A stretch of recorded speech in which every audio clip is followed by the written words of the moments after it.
할렐루야. 2026년 3월 17일 화요일 아침입니다.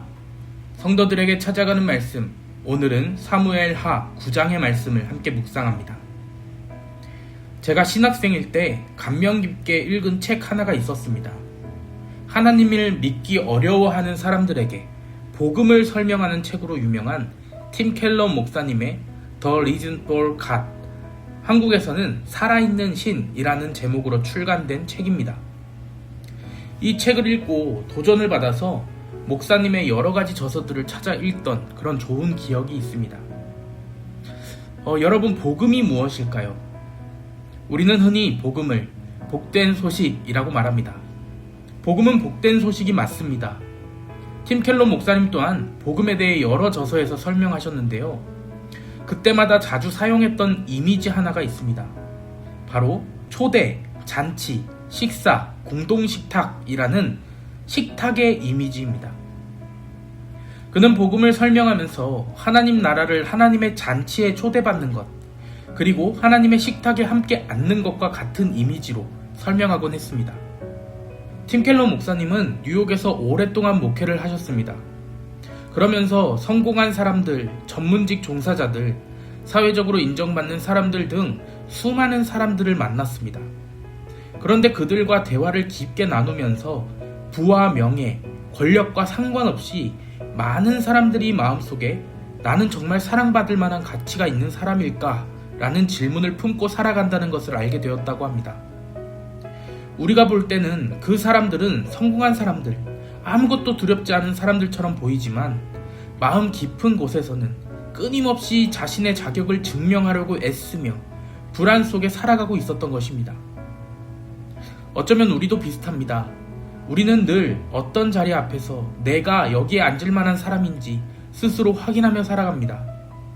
내가 이 자리에 어울리는 사람인지 인정받을 만한 사람인지 끊임없이 스스로를 증명하려고 합니다. 그래서 팀 켈러 목사님은 복음을 설명하면서 이런 말을 합니다. 세상의 대부분의 관계는 시험과 같다. 사람은 끊임없이 자신이 괜찮은 사람이라는 것을 증명해야 한다. 그러나 복음은 시험이 아니라 초대이다.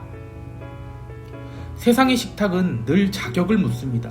능력이 있는 사람인지, 인정받을 만한 사람인지, 이 자리에 어울리는 사람인지 끊임없이 평가합니다.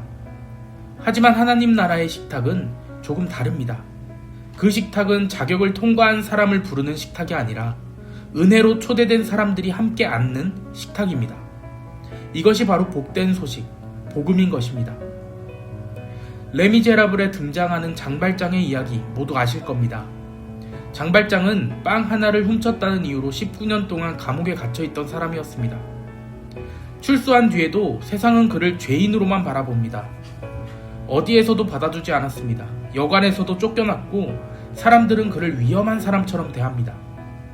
그런데 어느 날 한 사람이 그를 집으로 초대합니다. 바로 미리엘 주교였습니다. 주교는 장발장을 식탁에 앉히고 따뜻한 음식을 내어줍니다. 모두가 거부했던 그 사람을 말입니다. 하지만 그날 밤 장발장은 그 베풀매도 불구하고 은식기를 훔쳐 도망치죠. 곧 경찰에게 붙잡혀 다시 주교의 집으로 끌려오지만 정말 훔친 것인지 확인하는 경찰의 물음에 주교는 내가 그에게 준 것이다 라고 대답합니다. 그리고 다른 은초대를 가져오며 이것은 왜 안 가져갔냐며 오히려 장발장의 손에 쥐어줍니다. 그 순간 장발장의 인생이 완전히 바뀝니다. 처음으로 자격 없이 베풀어진 은혜를 경험했기 때문입니다. 오늘 본문 말씀에도 비슷한 이야기가 등장합니다. 다윗이 왕이 된 후 식탁을 차려놓고 어떤 한 사람을 찾기 시작합니다. 바로 무비보셋이라는 사람이었습니다. 그런데 사실 무비보셋은 다윗 왕의 식탁에 앉을 만한 사람이 아니었습니다. 그럴 자격이 없는 사람이었어요. 그는 사울 왕의 손자였고 요나단의 아들이었습니다. 잠시 그의 이야기를 해보자면 그는 왕족임에도 불구하고 인생이 화려하지 못했습니다. 왜냐하면 어린 시절 사고로 인해서 평생 두 발을 저는 장애를 갖고 있었기 때문입니다. 게다가 그의 할아버지 사울 왕은 다윗과 적대 관계에 있던 왕이었습니다. 새로운 왕이 세워지면 이전 왕의 가문은 정치적으로 제거되는 일이 흔했던 그런 시대였습니다. 사울의 가문에 속한 사람들은 지금 언제든지 목숨의 위협을 받을 수 있는 사람들이었다는 것입니다. 그래서 무비보셋은 왕궁이 아니라 로데발이라는 곳에 숨어 살고 있었습니다. 로데발이라는 이름의 뜻은 목초지가 없는 땅, 아무것도 없는 땅이라는 뜻을 갖고 있습니다. 미래도 없고 희망도 없는 곳이었습니다. 이러한 배경 속에 있는 무비보셋을 오늘 다윗은 식탁에 앉아 데려오라 명하고 있는 것입니다. 무비보셋의 입장에서는 얼마나 두려웠을까요? 결국 그는 두려움 속에서 다윗 앞에 서게 됩니다. 그리고 엎드려 나는 죽은 개와 같은 사람입니다 라고 비참한 말까지 합니다. 그럼 그에게 다윗은 두려워하지 말라. 내가 반드시 내 아버지 요나단을 생각하여 내게 은혜를 베풀리라 라고 말하며 너는 항상 내 상, 식탁에서 떡을 먹을 것이라는 놀라운 선언을 합니다. 그리고 성경은 이 장면을 강조하듯이 오늘 본문 9장의 마지막 절까지 무비보셋이 항상 왕의 식탁에서 먹으니라 라는 말을 여러 번이나 반복합니다. 그리고 우리가 한 가지 더 흥미롭게 생각해 보아야 할 것이 있습니다. 고대의 식탁은 오늘날처럼 높은 식탁이 아니라 낮은 식탁이었습니다. 사람들은 의자에 앉기보다 몸을 기대듯이 앉아서 식사를 했다고 합니다. 그래서 식탁에 앉으면 다리는 자연스럽게 식탁 아래로 들어가 가려집니다. 무비보셋에게 두 다리는 평생의 상처였습니다. 그의 약점이었고 그가 숨기고 싶었던 부분이었습니다. 그런 그의 약점이 왕의 식탁에 앉는 순간 더 이상 보이지 않습니다. 이제 사람들이 보는 것은 그의 상처가 아닙니다. 사람들이 보는 것은 왕과 함께 앉아있는 그의 모습입니다. 그는 더 이상 로데발에 숨어 살던 사람도 두려움 속에 살던 사람도 아닙니다. 이제 그는 왕의 식탁에 앉은 사람이 되었습니다. 자격 없이 베풀어진 은혜, 바로 복음입니다.